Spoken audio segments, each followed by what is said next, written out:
Everyone, কেমন আছো তোমরা সকলে? আশা করি তোমরা সকলে ভালো আছো। আমিও খুব ভালো আছি। আজকে একটা ফিশ রেসিপি নিয়ে এসেছি তোমাদের জন্য। আশা করি রেসিপিটা সকলের ভালো লাগবে। এটা হলো বিকেট মাছ, আর বিকেট মাছের না ঝোল খেতে একদমই ভালো লাগে না। চলো আজকে তাই বিকেট মাছের ঝাল ঝাল করে কষা করা যাক। যারা ঝাল খেতে পারো না তারা ঝালটা কম দিয়ে কিন্তু কষা করে খেতে পারো, এইভাবে খুব টেস্ট লাগে কিন্তু। তো দেখো মাছগুলো ভালো করে কিন্তু বেশ বড় বড় করে পিসটা কাটা, আর মাছটা বেশ বড় ছিল। ভালো করে কেটে ধুয়ে পরিষ্কার করে নিয়েছি। এবার নুন, হলুদ আর তেল ভালো করে মাখিয়ে নিচ্ছি।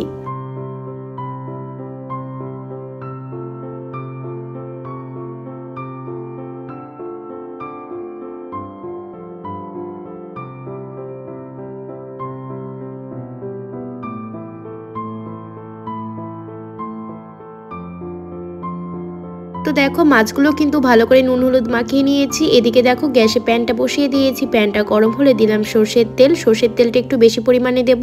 বেশ কড়া কড়া করে কিন্তু মাছগুলোকে ফ্রাই করতে হবে। সর্ষের তেলটাকে ভালো করে গরম করে নিয়ে এবারে একে একে মাছগুলোকে তেলের মধ্যে ছেড়ে দিয়ে ভালো করে কিন্তু ফ্রাই করে তুলে নেব।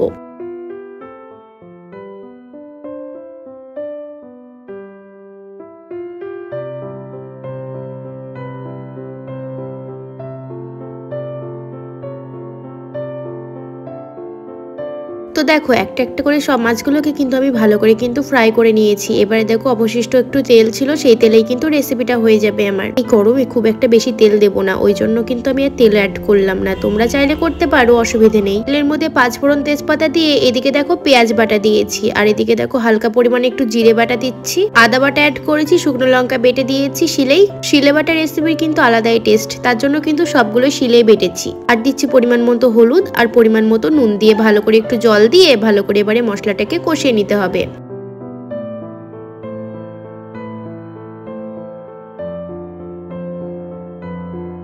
তো খুব ভালো করে মশলাটাকে কষিয়ে নিয়েছি। এবারে দেখো পরিমাণ মতো জল অ্যাড করে দিলাম। এবারে ঝোলটা যখন ফুটে উঠবে তখনই কিন্তু মাছগুলোকে অ্যাড করে দেবো একে একে। তো দেখো মাছগুলোকে আমি সব একে একে কিন্তু অ্যাড করে দিচ্ছি। আমি কিন্তু রেসিপিটা আলু ছাড়া করছি, তোমরা অবশ্যই চাইলে আলুও দিতে পারো, কিন্তু আলু ছাড়া করে দেখো বেশি টেস্টি লাগে। চাইলে আলু অ্যাড করতেই পারো, কোনো অসুবিধে নেই। যাদের বাড়িতে বাচ্চারা আছে তারা কিন্তু আলু খেতে খুবই বেশি পছন্দ করে, সে কারণে আলুকে অ্যাড করতে পারো, কোনো অসুবিধে নেই। দেখো সব মাছগুলোকে অ্যাড করে দিয়েছি। এবারে ভালো করে একটু নাড়াচাড়া করে ভালো করে ফুটিয়ে নিতে হবে। কষা কষা করবো যে কারণে ঝোলের পরিমাণটা কিন্তু একদমই কষা কষা গামাখা গামাখা একটা গ্রেভি থাকবে, তাহলে কিন্তু খেতেও ভালো লাগবে। তো দেখো বেশ অনেকক্ষণ ফুটিয়ে নিয়েছি। এবারে অ্যাড করছি গরম মশলা দিয়ে একটু নাড়াচাড়া করে আবারও বেশ কিছুক্ষণ ফুটিয়ে নেব। গ্যাসটা আস্তে করে দিয়ে কিন্তু একটু ঢাকা দিয়ে দিতে পারো, তাহলে কিন্তু বেশ সুন্দর কালার আসবে একটা।